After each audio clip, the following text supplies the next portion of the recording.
So welcome everybody to the second day of our course. Today we're going to talk about the use of Julia in the field of some typical economic applications. So mainly those are going to be, I switched something off, I believe now it's better. That's going to be two things mainly. Before the break, we are going to talk about the application of Julia to the classical predictive model. So that's going to be mostly the regression approach and similar, while after the lunch break, we are going to talk more about the use of Julia in mostly the modern approach is based on the use of machine learning. So since this course is designed not just for economists, we are going to provide with Łukasz Kraiński today firstly some short introduction into what we are going to do in Julia. So about some short introduction into the principles of econometrics, I would say. Basically, as I said, the two things that we will be dealing with today, just hold on a second.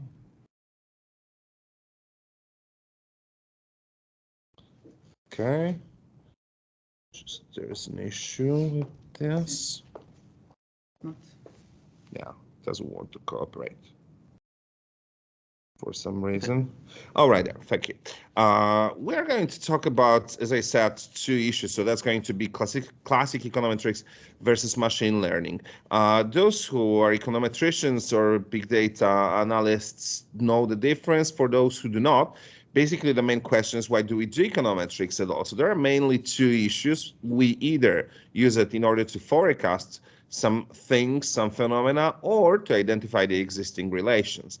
And since these two fields are a bit different, the question is which type of tools, namely the classic econometrics or the machine learning approach, is better, or which one is better for which case, for which target. So as usual, there's no single answer. If you want to compare the two approaches, while you look at the machine learning and view the pros and cons of that, notice that the machine learning has the idea of providing efficient forecasts of something, of whatever phenomenon. So you're basically, yeah, is everything okay technically? One more thing. Yeah. Oh, so we're not sharing the screen. I'm sorry. We were not sharing the screen. Okay.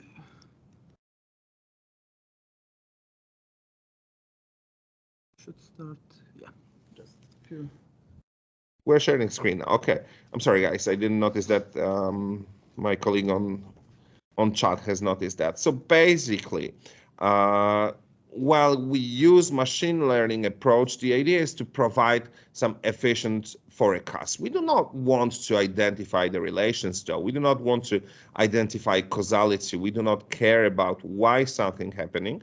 What we care about is providing accurate classification. So basically, that's the main target. Now, there is a downside, which is in order to make it work, you need really big data sets. In small data sets, that's not going to be working properly. So basically, to sum up the pros and cons of the machine learning's approach, the pros are that those are more accurate in forecasting exactly what is going to happen, but not really why something is going to happen. So that is not going to be our objective. And the second downside is that you need a lot more observations for that purpose. And there's one problem, which is this approach is not really robust to changing environments. So if you suppose that suddenly like a big crisis turns up in the market, and the economic situation changes, you're not going to be able to see that. There is some technical issue again. I don't know what's going on. Wrong screen sharing. Wrong screen sharing, is it? Happens to everyone. Okay. Now the view is fine. And just final confirmation, Przemek? Yes. Okay. No more, Okay, perfect. Sorry about that. Okay. Compared to those, the classic econometrics has the advantages that the machine learning doesn't, and the other way around. So that basically says what we do is try to identify the so-called data generating process to possibly use it for forecasting, but that's not the main objective. What we mostly want to say is find the functional relation and answer what influences what and in what kind of way. It is the researcher who decides what function to use, which is something that does not really happen that way in machine learning approach. That is the downside, but on the other hand, that requires fewer observations because once you identify a particular functional form of the relation, you do not need to, let's call it, lose observations in order to save on the functional form. Now, the strong side of classical approach is that you can identify the relations as they are. You can identify the processes, which also means if something happens in the environment, possibly you could adjust your model to that change because you have some way of doing it, which you didn't have in the case of machine learning applications. On the other hand, if you tried to make forecasts with the use with classical econometric tools, probably those will be in the vast majority of cases not as accurate as you could do with the big data approach and the machine learning tools. So those are the main differences. The first part of this class today is going to be about the classical approaches, and obviously the most frequent tool of those is the regression. So basically, the steps that we follow while building a regression,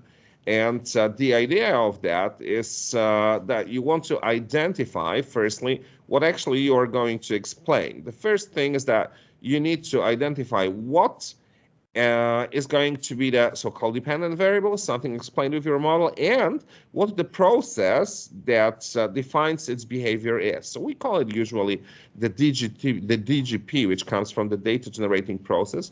That's a underlying process which drives the dependent variable. That's what happens on most occasions, because sometimes we have asymptomatic models which do not really identify relation itself. But basically, I would say that's not something to talk about during this course today.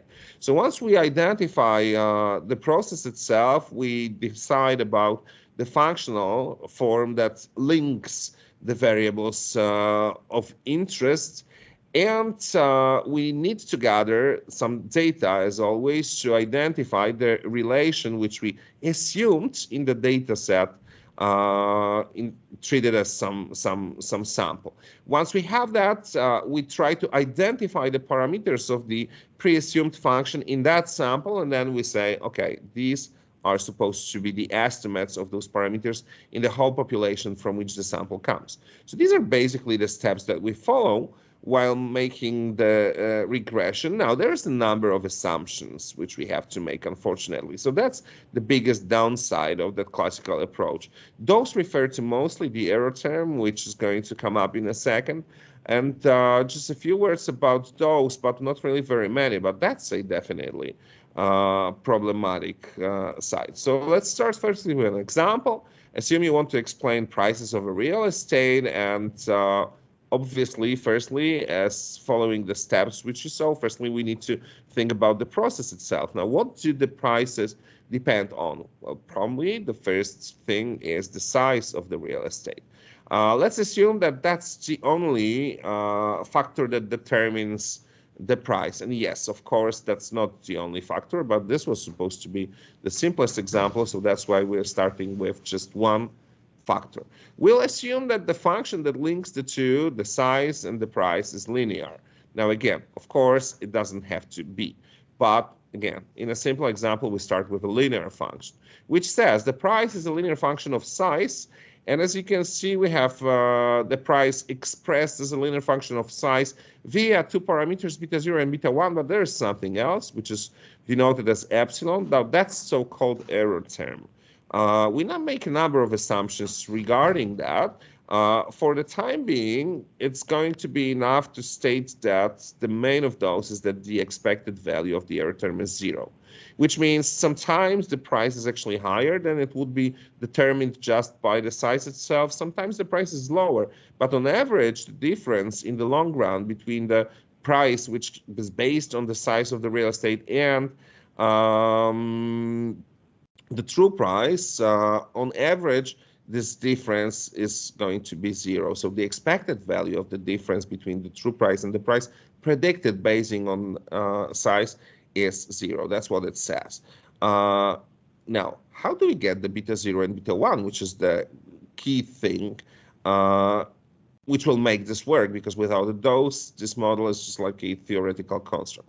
We need to look at the geometric interpretation of those, which is going to be probably the easiest. So again, let's define that y is the price, x is the size of the real estate, which slightly changes the model into this view, which is just, the names of the variables.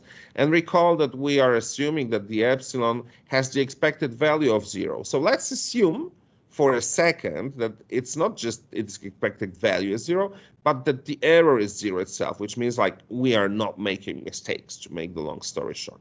Now notice that the next step, as we said, was gathering a sample. You need to have information about the number of flats, number of real estates which were sold, about their sizes and their prices. So each of those observations is characterized by certain x and certain y, which is the size and the price, and that could be placed on a two-dimensional set of coordinates with the use of such red dots as you can see them. Each dot is a point with coordinates x and y corresponding to the size and the price of real estate. And notice that our job is to find a line, because what you see with the assumption of epsilon being 0 is an equation of a straight line going through these points. Now, the good model will provide you with the predicted theoretical value of y, which will be as close to the true value of y as possible, which means we'll try to draw this line as close to these points as possible. Now, what is as close as possible? Basically, notice that if we take as an example this observation, which is here, with the slightly bigger red point, the distance measured vertically between the model line and the point representing the observation, which is this blue line in here, is actually the mistake that we're making, saying, all right, this on the vertical axis is my predicted price, and this is the true price. That's called residual. And we would like these residuals to be as close to 0. Now, there are different techniques of doing so. While the most popular one is to assume that we would like the sum of squared residuals for all the observations in the sample to be as close to 0 as possible. Now, that's the most popular approach, called ordinary squares, not the only one, but basically all the approaches, whichever you would have, would share one thing. So that's like you would like these theoretical y's to be as close as possible to the real ones, which means you would like this line to be as close as possible to the points representing the sample. Notice that is answering the question which you can see right now: how many observations would you need to do this job? Theoretically, 2 would be enough, because you'd be able to draw a line through the 2 points. Now, that would not really make sense, because obviously such a line would have very poor characteristics, in the sense that depending on even the slightest change in y or in x for any of the 2 observations, the line would change dramatically. So it would be very unstable, but theoretically that would do the job. So that is technically the pro of the classical econometrics, that you do not need so many observations, though obviously with few of them that's not going to work well. Notice that once we have this line, we identify the beta 0 and beta 1 for it, and you can say that these are the values of those parameters in the sample. So the next step is just to imagine that the sample is just a sample that's drawn from some general population, and those values of beta 0 and beta 1, which we just identify in the sample, are their approximations, estimates for the whole population from which the sample has been drawn. That's basically the idea. Now, as I said, we make a number of assumptions, but basically you can also easily interpret these parameters, because notice that if we suppose that those values of beta 0 and beta 1 identified in certain sample were 10 and 7, you could easily say that, well, if we assume that the surface is the surface in square meters, let's say, and the price is expressed in thousands of US dollars, so then easily incrementing the surface by an additional square meter means increasing the value of this variable by 1, which increases the value of the total function by 7. So that would just be a simple interpretation of the 7 as an approximate price of an extra square meter of a surface. So as simple as that. Now, the question is, all right, that was a simple job, just to draw this line or to do it without drawing a line, but somewhere algebraically. But is the model actually fulfilling the requirements? Is it good or bad? This is a huge, huge process of model validation. We're just going to mention the key measures which you're going to see in Julia afterwards, but just to make the things clear, there's a huge number of assumptions and huge number of possible measures, tests, procedures, which we can follow in order to validate, to test whether the model is actually good or bad, it fulfills the expectations or not at all. So the simplest of those is so-called R-squared, which is supposed to show you whether the model fits the data truly or not. Notice two cases on the left-hand side and the right-hand side. These red points represent the sample of yours. And notice that in the left picture, you can see this model line being very close to all the sample points. That basically says if we used the model to predict the value of y, we would be in each case very close to the true value of f. While on the right-hand side, you can see this cloud of points being huge. So in that case, actually, this line is just a line. But truly, this model does not tell us much about the true values of the dependent variable. The measure that represents whether the model fits the data as on the left-hand side, or it doesn't, just on the right-hand side, is the so-called R-squared. That's the coefficient of determination. There's a few formulas for those. One of them, probably the most frequent, is this guy. And technically, well, generally that's between 0 and 1. Generally means, well, there are some exceptions. If there's an econometrician listening to us who is just waiting for these things to be done in Julia, then he or she knows that there are many exceptions. For example, if you have no constant in your model, if it's not linear, if it's estimated with some different type of methods, well, it could exceed this range. But typically, in the case of a linear model, which is what we are now considering, with a constant, so that's the beta 0, which you saw, that's going to be between 0 and 1. And the higher it is, the better the fit of the model to the data is. So returning for a second to these images on the left-hand side, you would have a model with a very high R-squared, which fits the data well, while on the right-hand side, you would have low R-squared, which does not fit the data well. So on the left, it would be somewhere close to 1. On the right, it would be somewhere close to 0. However, the R-squared could be misleading. The most clear example of that is a situation when you overfit the model. Now, this is going to be an extreme case. Suppose this is your sample, just 2 observations. If you adjust the model line to these 2 observations, you can easily see that there's just one line that goes exactly through these points, which represents your model. And notice that in this case, it goes through these points exactly, which means technically, whatever you predict about y is exactly going to be the true y. Now, does that mean that this model makes sense? No, because if you want to use it anywhere outside the sample, probably your forecasts, your guesses about y are going to be totally incorrect. However, on the level of the sample, notice that this model line crosses exactly the sample points. So the R-squared is going to be the top value. It's going to be 1. And of course, nobody is going to build a model like that, but this is a general property, which means if the model is over-parameterized, which means you have many parameters with relatively few observations in the sample, that's going to be too high. Technically, we have some remedies to that. We have some measures which are supposed to improve the quality of R-squared, such as adjusted R-squared. But that's like, those do not work too well either. In certain situations, each of them has some downsides. So that's just to make you aware of the fact that even though this is a simple measure which everybody uses, as you will see, it has to be taken carefully. Now, so far we've seen models with just one independent variable. So there's one x on the right-hand side. Usually nobody cares about this kind of models because even with real estate, well, the price of real estate depends on the size primarily, but also, for example, location, and I suppose many other things, which means you would like to have a number of factors on the right-hand side.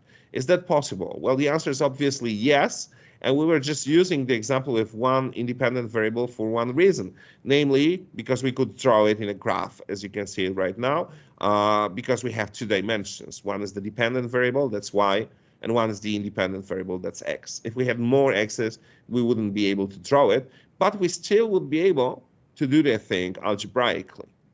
And that is called usually multiple regression.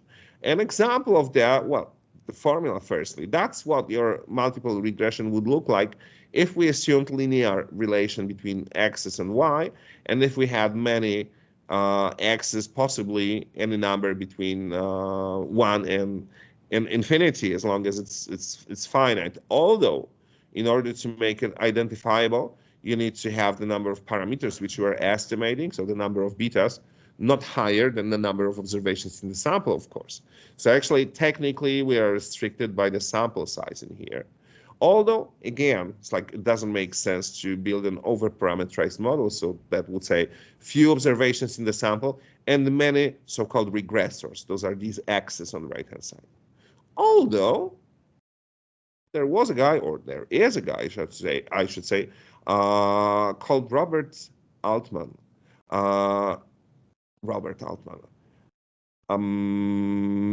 Edward Altman, sorry about that, called Edward Altman. Edward Altman is, I'll just move one step back. Edward Altman still is.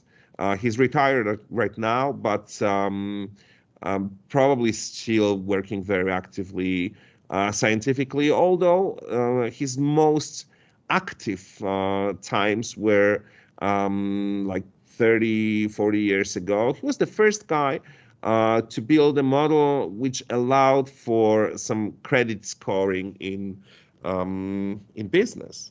And surprisingly, his model was based on very few observations. The sample, as far as I remember, was approximately 60-something companies, which is literally nothing.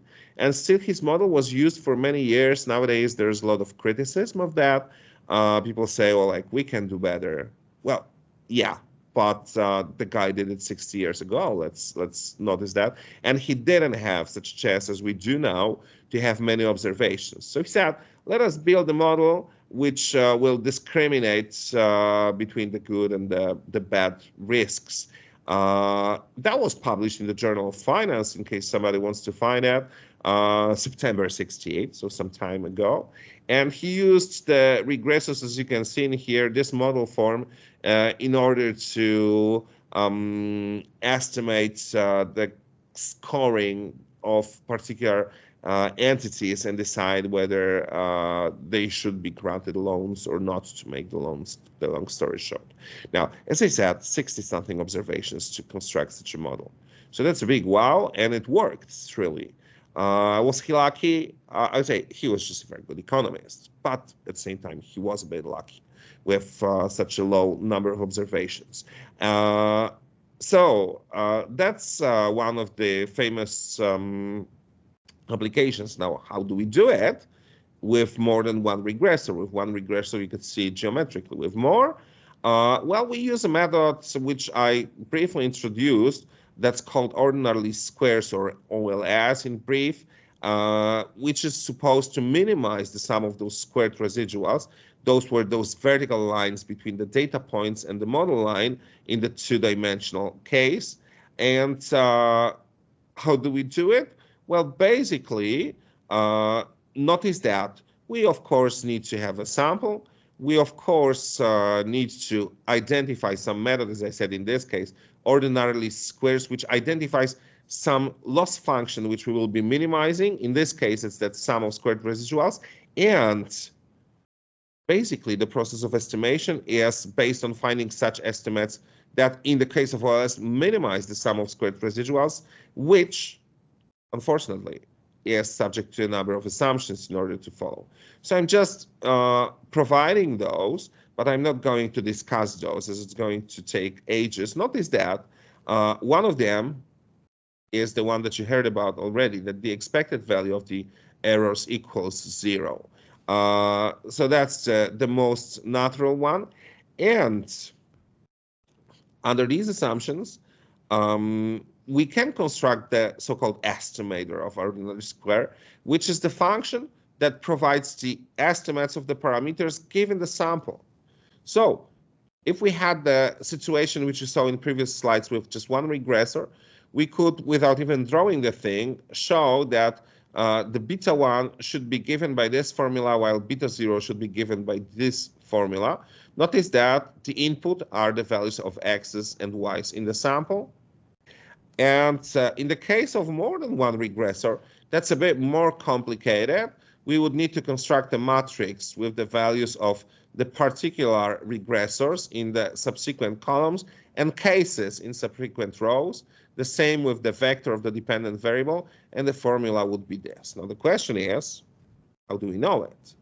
Well, technically, as I said, we are minimizing the sum of squared residuals. So these are the solutions to an optimization problem in which we are minimizing those summed squared residuals, manipulating the parameters of the model, the betas.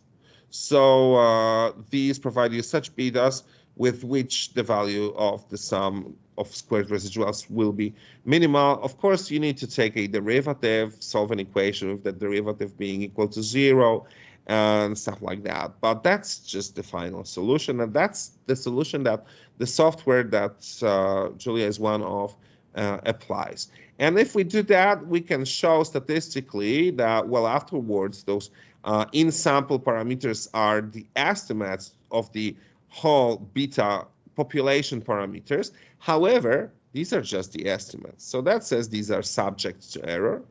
However, we have a theorem which is called Gaussian-Markov theorem, which says that this OLS estimator, if the assumptions which I just showed in the slide, not really discussed, if they hold, this OLS estimator is, as they say, BLUE, which is an acronym for Best Linear Unbiased Estimator, whose properties are that it's unbiased, it's consistent, and it's the most efficient within the class of unbiased linear estimators. Now, these are statistical properties which hopefully you know from some class of statistics.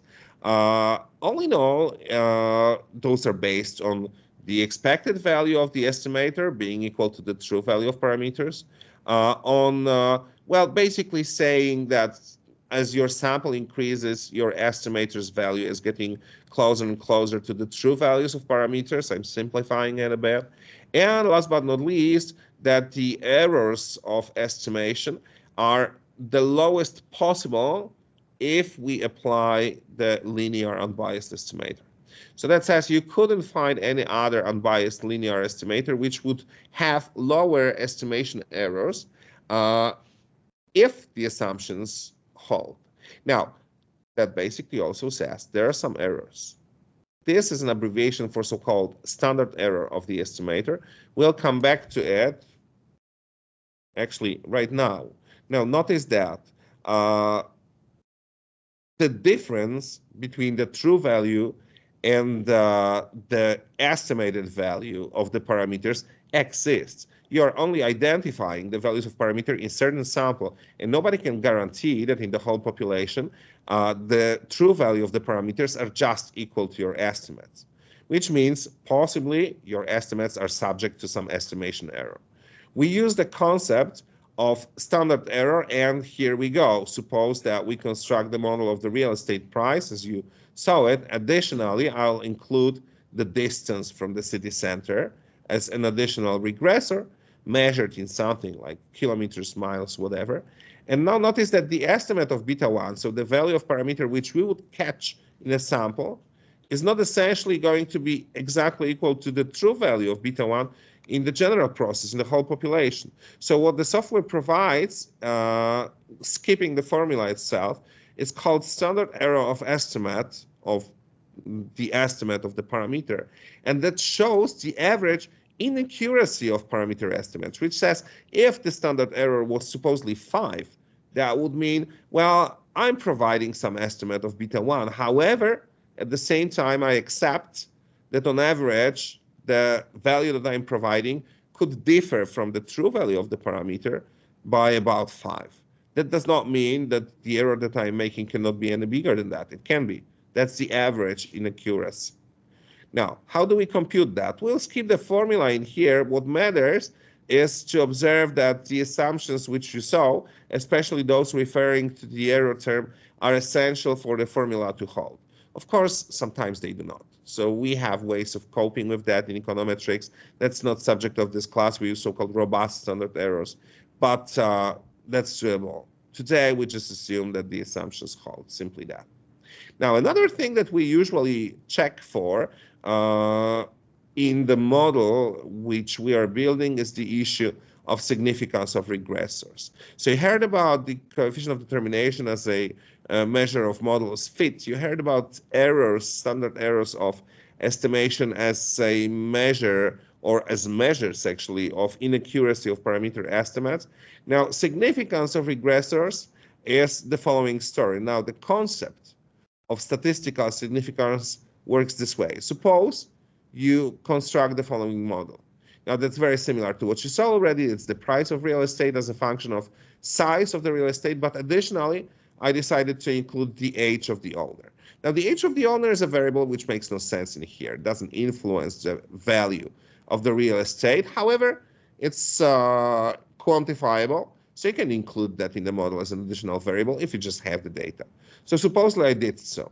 Now, notice that if the age of the owner does not influence the price, then the price should not change whatever the age is. And that is going to happen if the beta 2 is actually 0. However, what we do is estimate the model, and we just get the estimate of beta 2. So beta 2 hat. That is subject to standard error. And suppose that you get the beta 2 estimated in some sample to be very close to 0, but not exactly 0. Now, does that imply that the true value of beta 2 is 0 as well? And as a result of that, the age of the owner could be confirmed as having no influence on price? Well, not exactly. Why? Because of the errors of estimation. Because if the estimate of the parameter is, I don't know, 0.1, and the standard error is supposedly 5, then it would be nothing strange if the true value of the parameter which we are estimating was anything between -5 plus 5. Okay, so how do we cope with that? Can we check whether the age of the owner influences price formally? To some extent, yes. We use a test of significance for that purpose. It is based, just like every test, on two hypotheses, with the null hypothesis saying there is no statistical significance of a variable. So beta 2, the parameter on the variable, is 0, while under the alternative, it says something the opposite. It's like beta 2 is not a 0. There is statistical influence, statistically significant influence of the age of the owner on the price of the real estate.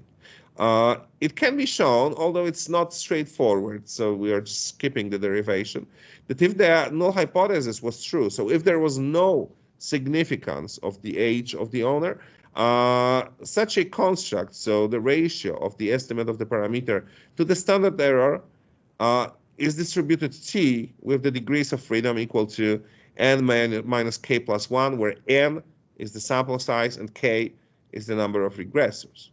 So you can calculate the value of this test statistic in the sample, in the model that you are estimating, and basing on its value, we can formally test for the validity of null hypothesis, just like in every other test.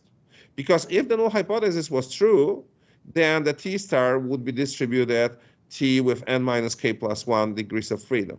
The T distribution, everybody knows what it looks like, more or less like that. And obviously that says that, well, technically, on most occasions, such a statistic should be somewhere near 0. If it's very far from 0 for some circumstances, that means that probably the null hypothesis is just false. and the age of the owner has the influence on the value of real estate.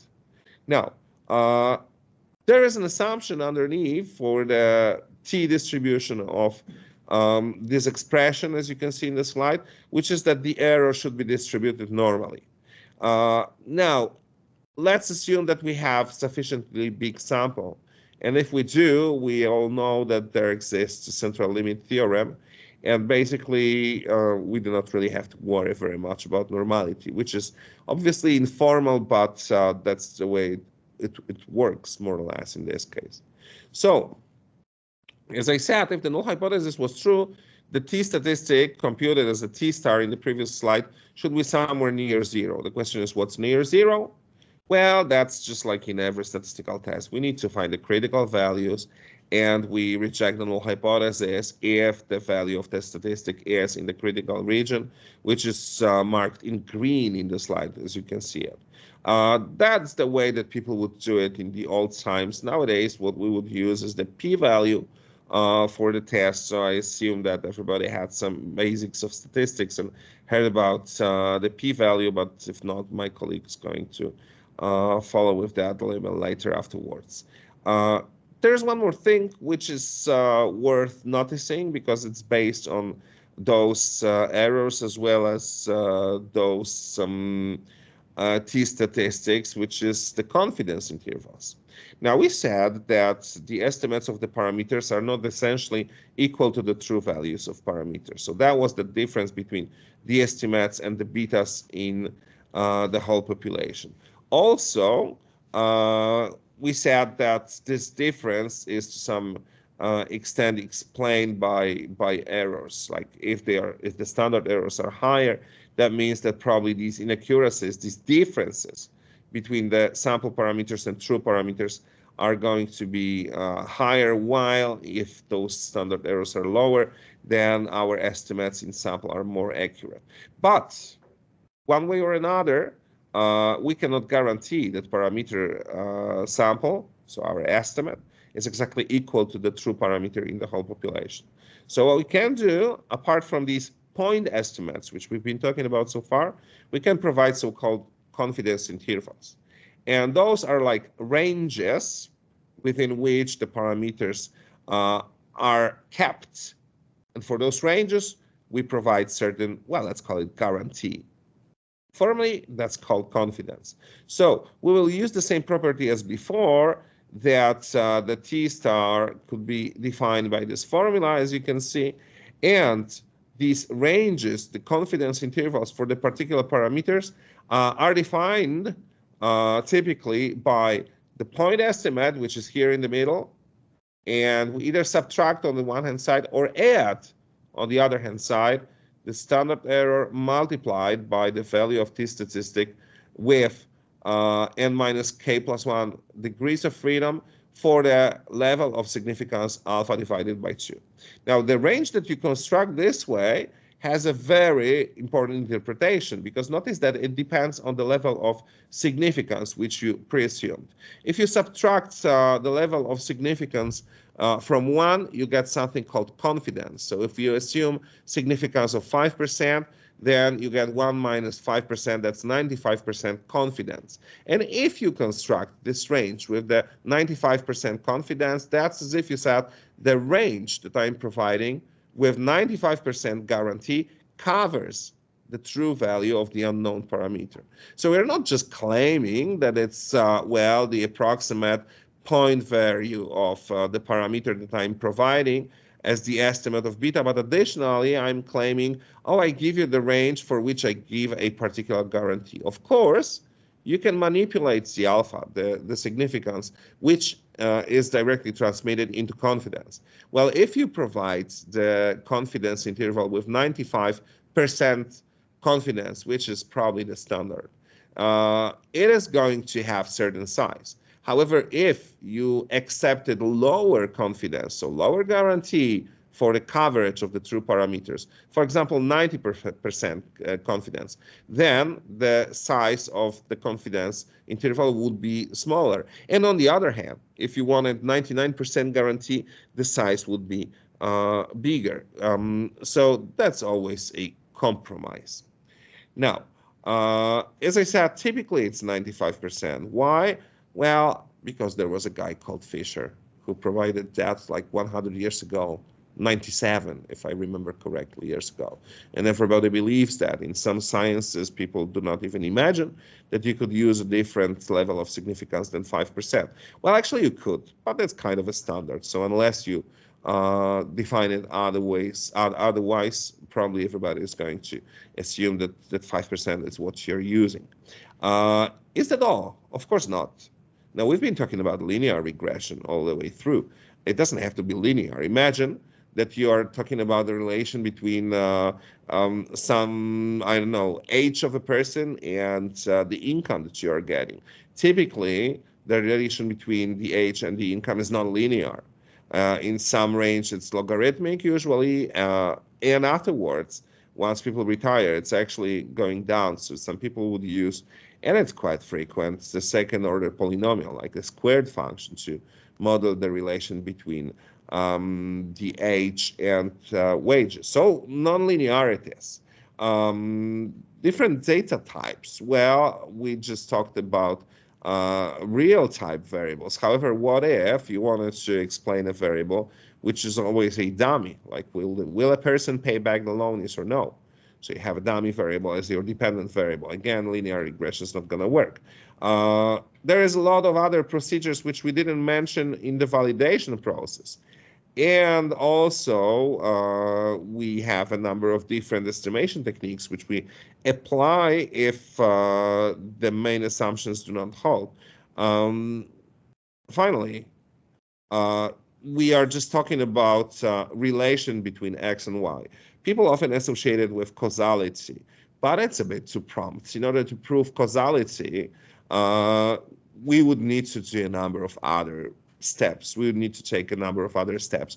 What we just show in the simple regression is actually coexistence, codependence of X and Y. But you cannot just straightforwardly say, oh, because I put Y on the left-hand side and X on the right-hand side, it means X causes Y. That's too fast as a conclusion. Sometimes we get some spurious regressions.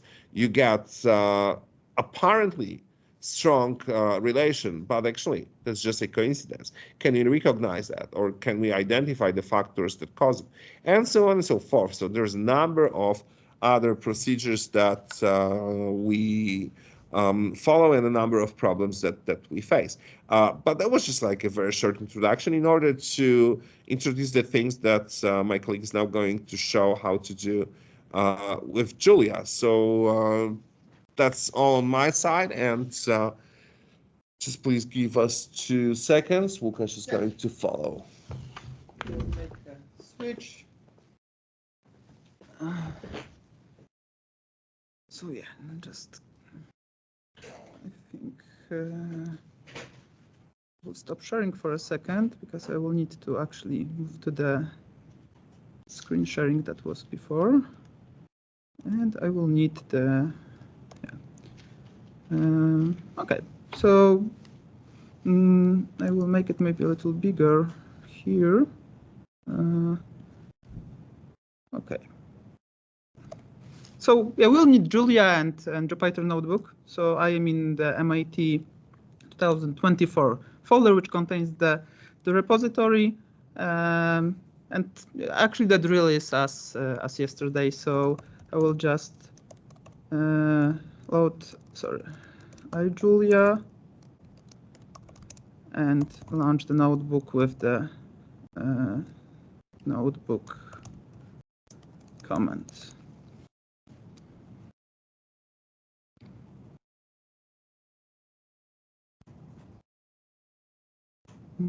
Okay, so let's go to the day to A and classical models notebook. Okay, I think we are ready to go. So basically, the theory is settled. Yeah, we had some part and some part of it, and I think yeah, it's good to make some example using the concepts that we had. And Julia is actually quite well set for that. So yeah, I guess we will need some packages first. Everything was, of course, included in Project Tom. So if you run instantiate, everything should be there. I don't think we have a big set of packages. I think the most important one will be the GLM package, which contains the implementation for generalized linear models. So I don't think it was mentioned, but this is a family of models, and linear regression is part of this family. And if you were using R before, then also this sounds probably familiar. There is also a package like that in R. Yeah, and we'll use data frames. So we had an introduction yesterday. Oh, sorry, but yeah, we'll use some. Yeah, we'll have some use case for data frames. It's actually quite nice to display the data and manipulate that. Yeah, and to have some reproducibility. I guess you also know that in every language we have some random. Usually it's called seed that controls the random number generation, and usually we use 42, which is an answer to the question about life, as we all know. So let's set it, and then we can go to actually our data generating process. So I said we will have a use case. So our use case will be predicting the demand for bottled still water. Maybe January is not the best month to have this example. If we would have like 30 degrees Celsius, then this would be more convincing. But anyway, we will use that. So I mean, in real life we don't have the data generating process. It would be ideal to have, and then we wouldn't need to do regression at all, and econometrics would be obsolete. But yeah, unfortunately that's not true. But in general, whether we are doing econometrics or machine learning, or I guess any modeling, predictive modeling, yeah, the assumption is that there is a true process that generates data. I like the example that sometimes we actually can get really close to this data generating process, and I think physics is the right area. Yeah, if you think about like temperature of at which water boils compared to, and we are taking into account, I don't know, air pressure and some other factors, we can get quite, I guess, quite close to the true process. And I guess physicists are quite happy about that. We have formulas in high school and even before in the textbooks, and they are quite accurate. But if we move to some other fields that probably physics is not all. If you like, move to social science, which is our part. That's what we do on our university. It's getting hard. It's getting hard because we assume that I don't know, your social status, your income, your health, it all has some true underlying process, but we will never be able to identify all the determinants, and we'll have still a lot of noise. So in general, we assume that we have some true signal and some noise. And in social science, unfortunately, the noise is a big part of that. But still, we try to identify the relationships, and econometrics helps with that.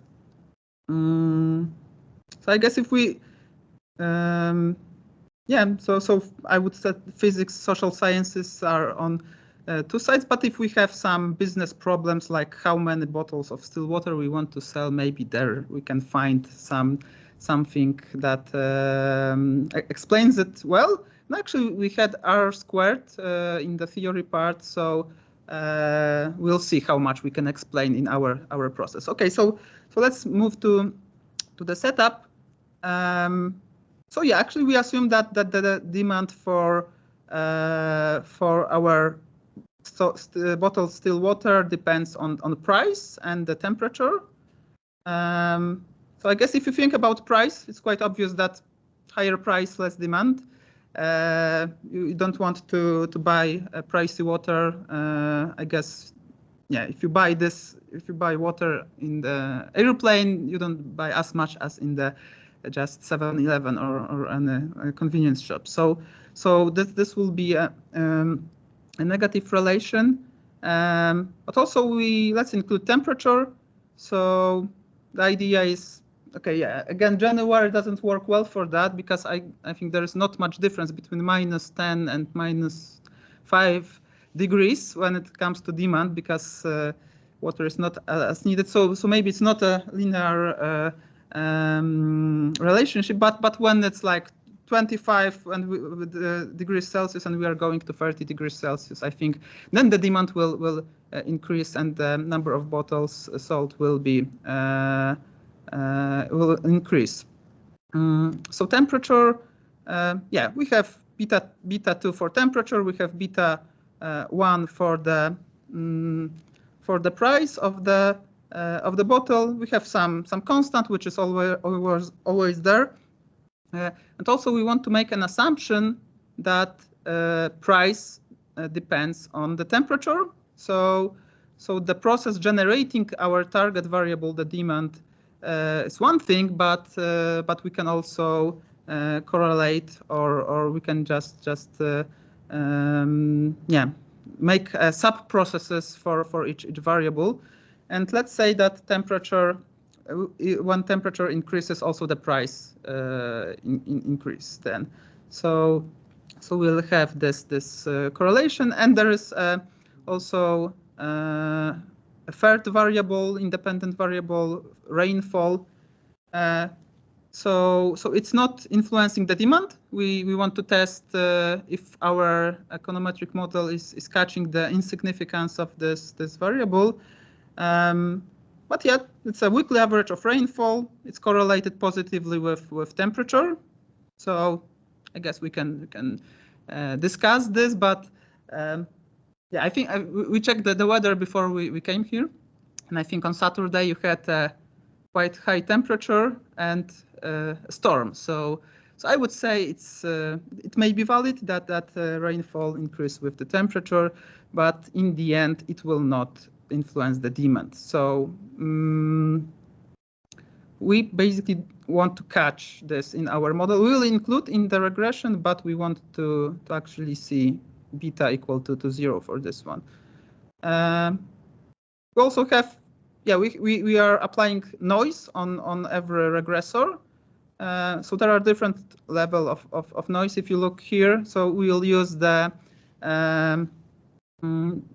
standard normal distribution, so average 0, standard deviation of 1, but we'll multiply it by different factors just to make the noise bigger or smaller for different variables, and we set average. So basically for temperature we'll have an average of 10, and we'll multiply this normal noise by 5.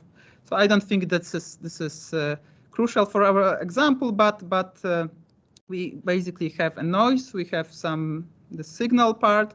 We have some ties between the price and temperature, and demand also is depending on price and temperature. And this, we know this real process. Let's see what our linear regression will say about that. Yeah, and basically translating those formulas into the real function in Julia, I think it's quite straightforward. Yeah, let's call the function DGP, data generating process, and we'll have those 4 keywords arguments. So we'll say how many observations we want to generate. We'll have the intercept value, the true intercept value. Even we'll have beta 1, which is a coefficient for price, and beta 2, which is coefficient for temperature. No, nothing for rainfall. It's not affecting the demand. And then actually we are just going, yeah, temperature doesn't depend on anything, so it makes sense to generate it first. Yeah, we had some talk about broadcasting and vectors yesterday. So actually, yeah, maybe it's not that. When I look at that, we are not putting a dot behind or before every operator, but as Przemek said yesterday, basically we want to end with valid mathematical operations. So we are generating the vector from the standard normal distribution with 100 observations.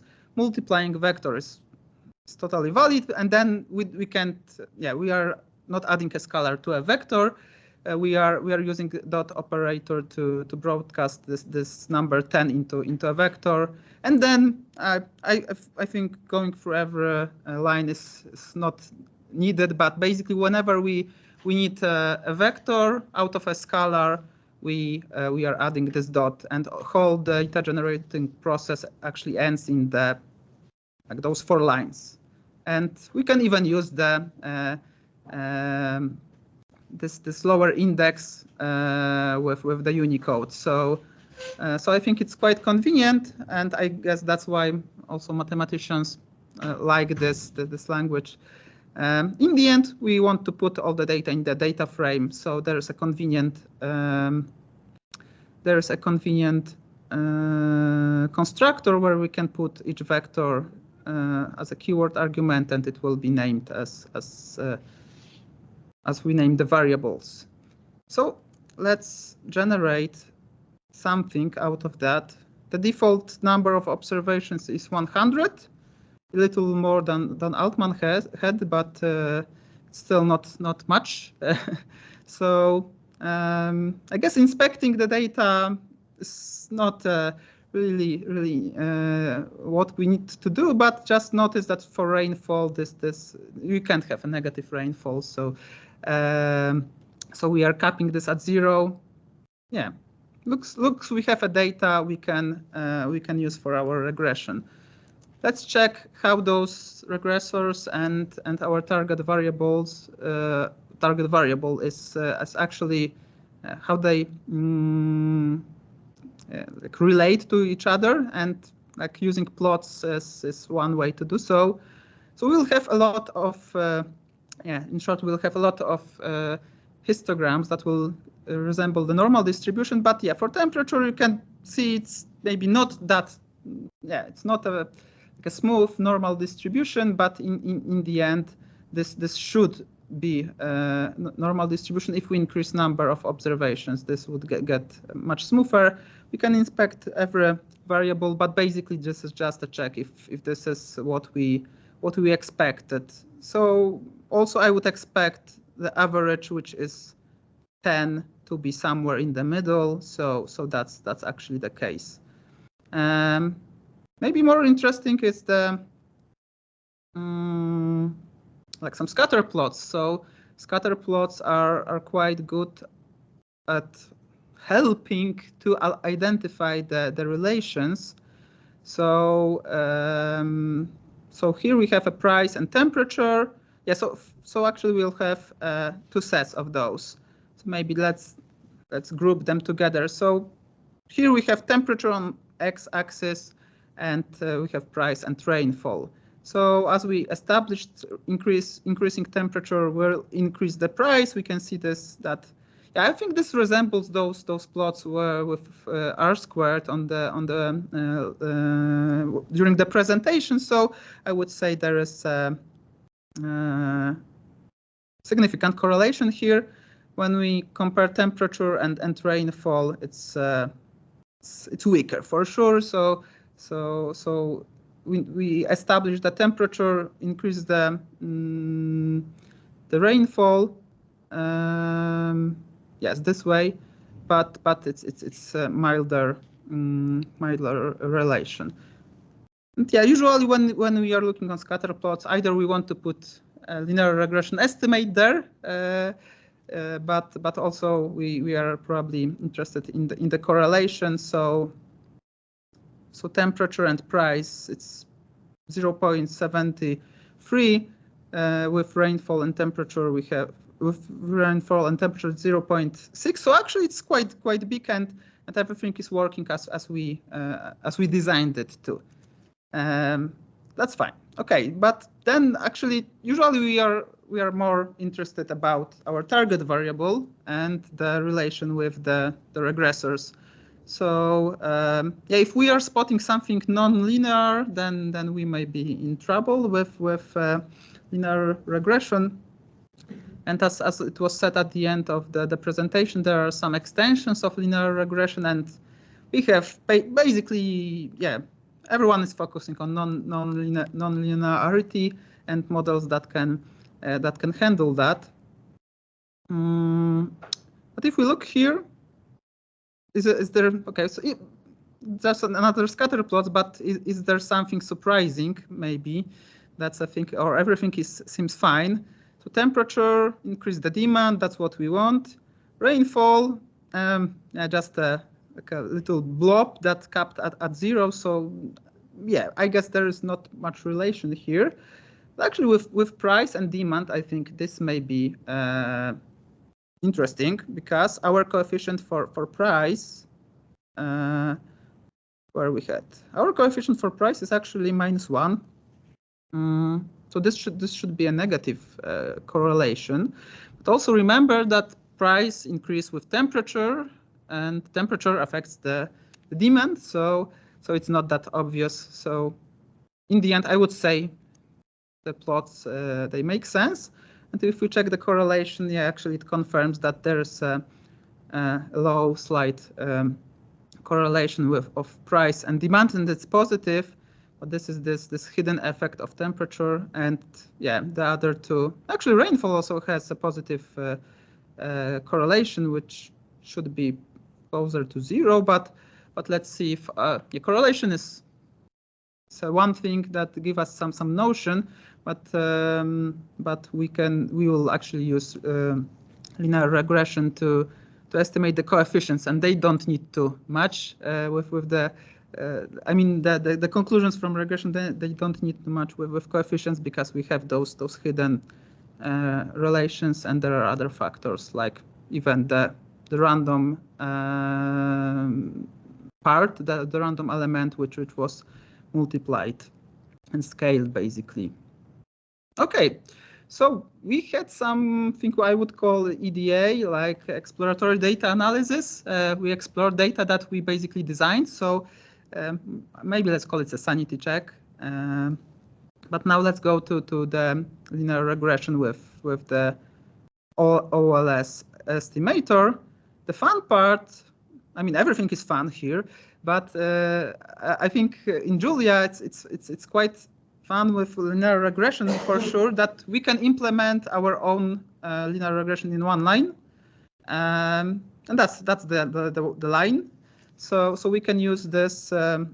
This I always have it's a reverse backslash or backslash. Yeah. So this operator that you see, and I like to say that it solves the system of equations. And basically, solving linear regression can also be deemed that we need to solve a system of equation. And actually, if you look here, maybe I don't want to go back to the presentation, but there was a matrix for multiple regression. So there was a matrix with ones and regressors, and there was a vector with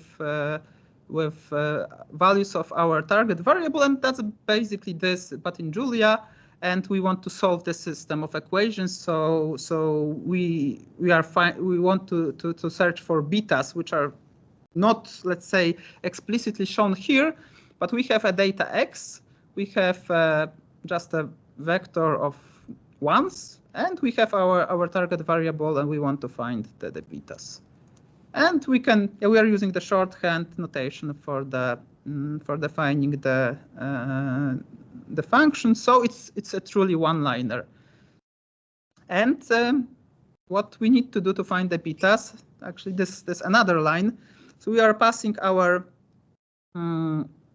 the demand is passed as y, and then the three regressors we have. So price, temperature, and rainfall is passed here as a matrix. Yeah, we need matrix here. And if you look on those numbers, they should be quite close to what we defined. So this should be an intercept. where the true value is 30. We didn't miss much.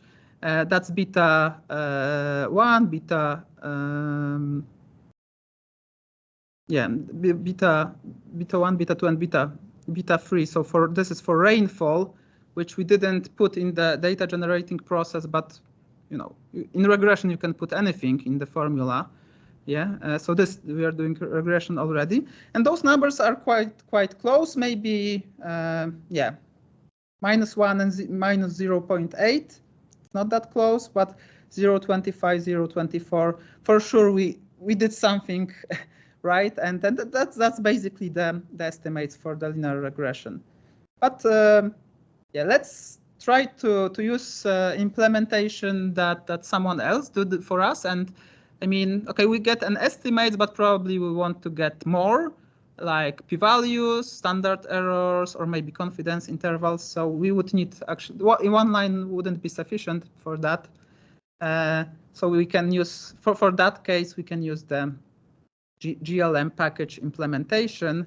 And yeah, as I said, if you are coming from our ecosystem, this will look really like something similar, yeah, because we are using the formula macro to define the formula. In R, this was first time I saw this tilde notation. I think it was in R, and I think people just like it. That on the left hand side we have our dependent variable, our target variable, and on the right hand side we are using it looks like addition, but we are defining the regressors for our case. So I think that the specification is what we want. We want to include those three regressors we have. We know how they should turn out in the estimate, and if we run LM, which stands for linear model, and we use the formula as the first argument and our data set as the second, then we get basically the same estimates. I think, meaning the same, can I have them both? Okay, so okay, let me zoom out a little, but yeah, if you look here and here, I mean, they are exactly the same, yeah? So minus 0.83, minus 0.83, and the rest, yeah, it's the same. So we confirmed that our implementation was right, but as I said, here we have a little more, like all the like model validation numbers that we care about. And it's quite easy to implement, or not implement, but actually to run any other statistical measures that we want to check. Like R squared is just a function that we can run on the fitted model, yeah, and that comes to adjusted R squared and more other measures. But we'll limit ourselves today to the most important ones. So yeah, actually, if you look, so just a recap that we had 100 observations. We ran a linear regression on that, and this is not much, but I think we are still already close to the true values. So for linear regression, it's quite nice feature. I think that we don't need a lot. Maybe more than 2 observations would be appreciated, but we are still close. And actually, if we look, yeah, we'll get to p-values later, but I think usually when maybe it's me, but I guess other people do this too in econometrics. Like the first thing you look at is the p-value, and then it tells you if the maybe coefficients and then p-values. So p-values are like a shorthand to tell you if your regressor is important or not. And usually we want that the threshold is like 5%, yeah, 0.05. If the number is lower than that, then we are good. We actually want to usually see numbers below 5% because it means that that the regressor is significant, so that it has some impact on the dependent variable. And actually, we want to find some relations. If everything is not related, I guess it's not that much interesting. And if you look here, yeah, those are quite low numbers, like 10 to minus 13, 10 to minus 9. Okay, for sure, temperature and intercept is significant. Price also has quite low p-value, but rainfall, it has 0.3 more or less. So yeah, no one would deem that this is, I think I can say that it's a clear sign that the regression basically says, okay, rainfall doesn't have impact on the demand. Don't use it. Yeah, don't use it to or maybe don't explain the relation. Yeah, if you are caring about the relations. And also, I think it's more natural. Like p-value is just a statistical concept, but I think the confidence intervals, they are also statistical concepts, but they are quite natural to interpret. I mean, if if someone gives you a range, you ask someone about something like, how do you think, what will be your grade from the upcoming exam? Yeah, and someone says, it for sure will be, I don't know, A+. Yeah, then okay. So you're confident, and this is quite high. Yeah, but if someone says, probably it will be F or A. Yeah, then okay. So we don't have, we for sure know that we don't have confidence in that interval, and also it matters if this confidence interval is crossing the zero. So if my confidence interval says, okay, on 95%, let's say, confidence, the rainfall is between minus 0.11 and 0.03. Okay, so I guess that's natural to say, okay, so you're crossing zero, you probably, this is not an important variable. But yeah, of course, we have the hypothesis, the statistical tests, but I think the confidence is quite nice. And also the width is telling us how sure we are. We want to be sure, of course, yeah.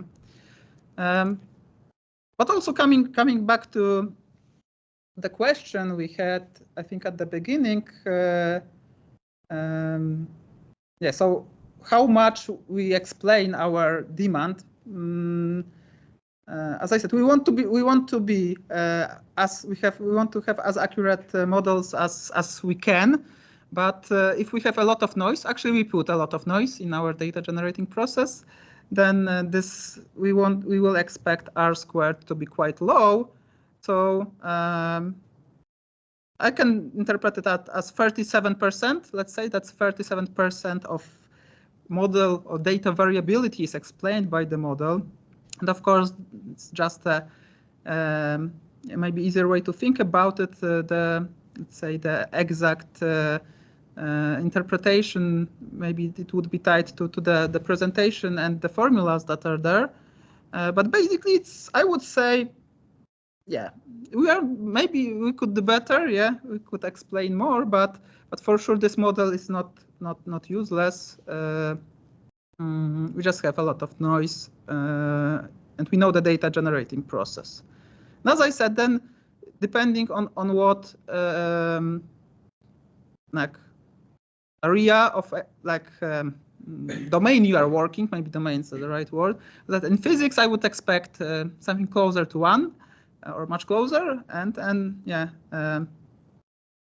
Maybe I'm not an expert. I didn't saw all the microeconometric works, but I think sometimes even 10% is the researchers are happy.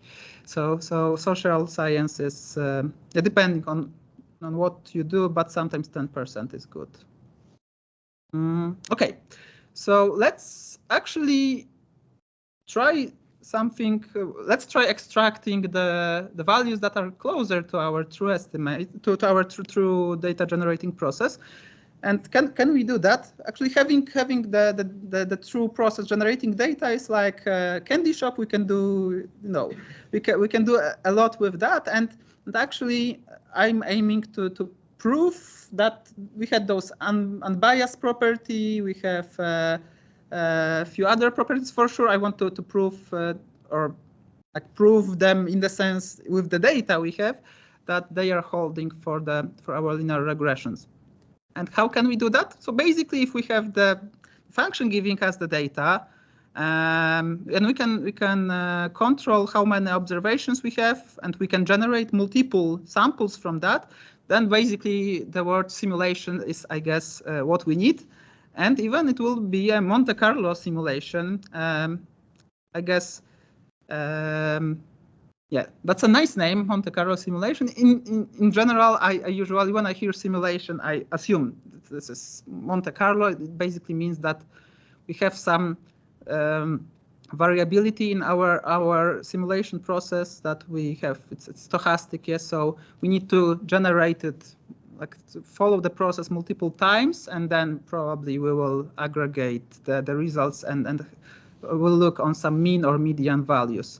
But yeah, if you Monte Carlo simulation, just remember you need to have some stochastic process in your data. Basically, in our case, it means that we included the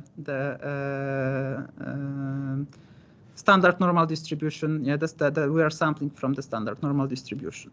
So let's run 100,000 of those data generating process. I'm happy I'm using Julia right now. It's probably a little faster than it would be in Python. And if you see what we are doing, we are generating those 100 observations 100,000 times. We are training linear regression for each, and then we are pushing some selected results to our data frame. So like beta 0, beta 1, beta 2, beta 3. We have p-value for beta 3, which is a rainfall. So probably we want to just check if those models deem rainfall significant or not, and we have r squared. Just in short, I think that's, yeah, we don't want to dig deeper into this procedure we had in the cell. So now we have those 100,000 results. So let's take a look on the distribution of some of the results. So as I said, we will see some histograms that will look like normal distributions, and that's the point where we reach that. So basically, for intercept, we have this histogram resembling bell curve, and it's centered at 30, which is exact value of our true intercept, and the width of this histogram, we controlled it with the data generation process, but basically in most cases, on average, we are reaching the true value of the intercept. But let's actually crunch the numbers for that.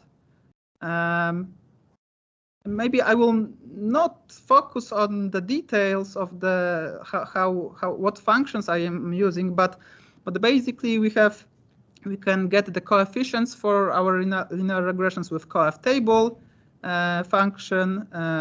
We are estimating the confidence interval with the quantile function. So yeah, if you subtract the left and left and right boundary, it would be 95%, and yeah, basically everything based on that. We also use standard deviation to calculate the standard error estimate. So yeah, basically we can get this all from from the GLM package and some basic statistics, and then we can, yeah. So we are using some Markdown piece of code with Markdown, and the feature Przemek mentioned yesterday, so interpolation of the values. So yeah, I think then the format, if we look on the output, the formatting is quite nice. We can use the Markdown features for the bold characters and so on. So Julia support that. Yeah, we actually needed additional Markdown package for that to make it work this way. But yeah, as I said, I think we should focus more on the results. So yeah, so basically we have 100,000 samples. We are taking mean and standard deviations of some particular statistics from or coefficients that we obtain. But still, remember, we ran this one regression at the beginning on a separate data set, and it will mix here. It will mix here because, for example, we get we obtained the intercept of 28 for our first linear regression. We know it's a little off, but yeah, again, if we calculate a mean from those 100,000 examples, you can see it's 30. So it's rounded. Yeah, the mean is rounded just to look nice, but actually the mean is 30, and that's one of the property of the estimator of the linear regression, that it's unbiased. So if we have, yeah, in general, it also would be good to have multiple samples. Yeah, like you are doing a study and then you get, let's say, more and more samples. Like, yeah, it's probably not the case usually because you just get everything in one data set. But it would be nice to have those. So if you would do this procedure, let's say with real data, then with sufficient size, you would also reach the exact value. And this proves, like empirically proves, as I said, this is not a real proof that this is this unbiased property. We also calculate the standard deviation of the intercept from those experiments, and it's, yeah, we have some value 2.89, and this should be the lowest possible error, which I can't prove because we would need to make some other models to compare. But yeah, this is the standard error, and I don't think it was mentioned, but you know that we also get standard error from our first data set, which was 2.78, and this standard error estimate also has an error. Yeah, so in a broader sample, like this 100,000, we get 2.89. So we underestimated this a little just by pure chance, and the random seed 42. And the confidence interval, still, again, this is the same concept as standard deviation, the standard error in other words, that it will differ. Just yeah, if you remember the formula from the presentation, it actually matters what value of a coefficient we get. So we get 28 in the one sample estimate when we estimated on one sample, and then we are moving, let's say, the same amount left and right. Yeah. So if the 28 should be just in the middle of those two numbers on the right, but the true values are a little different, and this is just a consequence of the true value that is 30. This should be in the middle, yeah, and the true value of standard deviation. So in general, yeah, this can move left or right. I mean, depending on the, I mean, we are always centered on the estimate, and then the standard error influence the actual confidence interval. Okay, so actually we can do the same exercise for our regressors. Maybe let's not focus too much on that. I just wanted to use intercept as a little more. If you look on the histograms, yeah, they are nicely separated by totally pure chance. I mean, we are, yeah, the blue one is for price. We are centered at -1, which is true value. For rainfall, it's on 0. And for temperature, you don't see this, but this should be 0.25. And that match with our model. We can, yeah, so basically you have a part for each variable. For price, yeah, mean from 100,000 is -1. We had -0.87 in our first model, so that's matching. Temperature 0.25. So again, this is true with what we designed. Maybe, yeah, for rainfall, you can see also the mean would be 0. Yeah, and we had a negative value, but sometimes we'll get negative, sometimes we'll get positive relation with demand. but in general, we wanted to see 0, and linear regression is actually on average, or if we calculate the expected value, which we are calculating average, which is estimate of the expected value, but in the end, we are in the right place and the numbers are matching. So basically, unbiased properties is what I was able to show, I hope, but also we have we had p-values and r-squared from our experiment. I think p-value is quite interesting, the distribution here. So if you recall the presentation, we can test, like we can use a statistical tool called hypothesis, or statistical tests, that we can test if the coefficient for rainfall is 0 or not. And p-value, more or less, it tells us if it's true or not. And we need to set something called the significance level, which is usually 5%. So this is similar to confidence intervals, that if you pick something else, you need to explain yourself. If you pick 5%, you don't have to. Usually that's the case. And if you look on that, this is, just remember, those are empirical results. And let's say we have this 5%, and recalling what we did, if the value, so yeah, the null hypothesis is that the coefficient beta-3 for rainfall is 0. The alternative is that it's not. If the value of p-value is lower than 0.05, we will say that the alternative, that the null hypothesis is rejected and that there is a relation. So actually in 5% of cases, if you look on this histogram, it basically says in 5% of cases from those 100,000, we said, or this test would conclude in conjecture that that rainfall is significant, that there is a relation between rainfall and demand. So basically, there is no, like, we will make errors when testing the hypothesis. That's the conclusion of this explanation, let's say.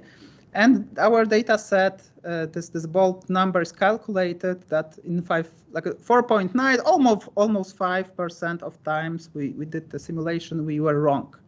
And this was called type 1 error or false positive.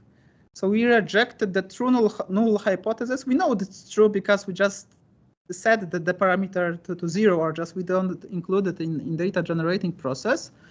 But also there's the complementary error. So you can so it would be called false negative, that you are failing to reject a false null hypothesis. So null hypothesis is false, but you are saying it's true, or you are not rejecting this. Basically, this 5%, if you steer it left or right, yeah, then you are increasing one error on the expense of decreasing the other, or maybe decreasing on the expense of increasing would make more sense.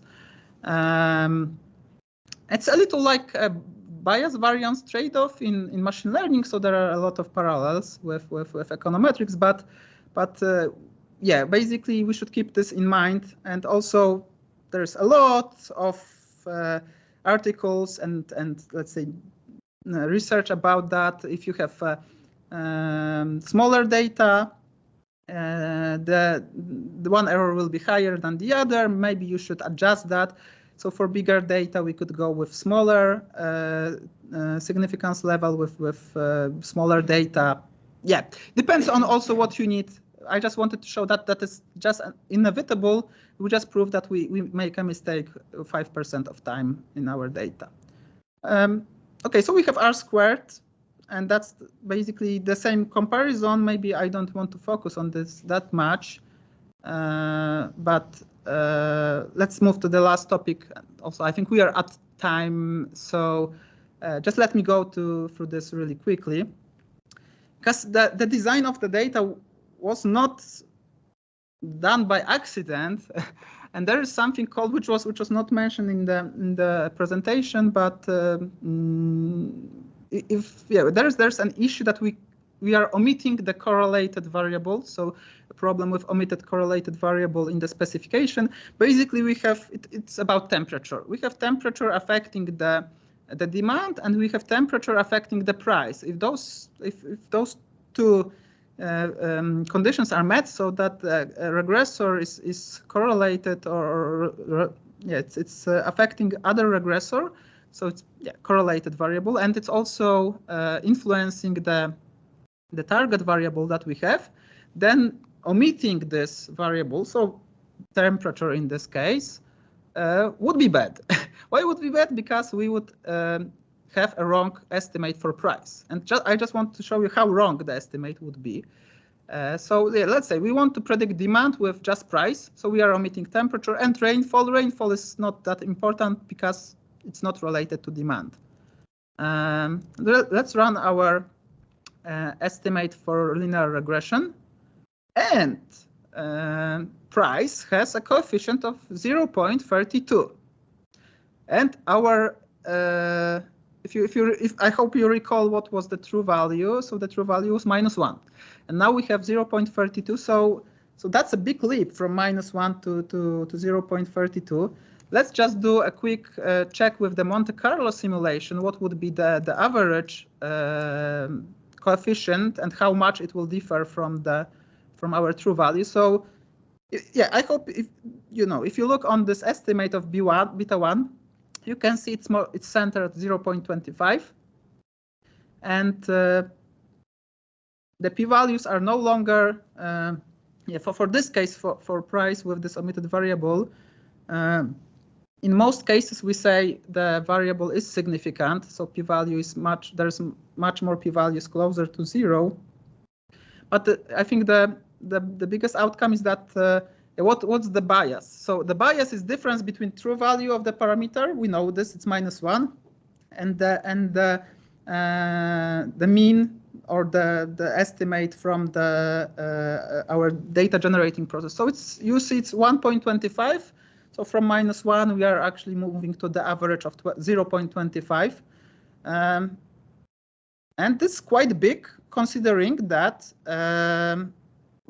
I hope you also remember the coefficient for temperature, which was 0.25, not 1.25.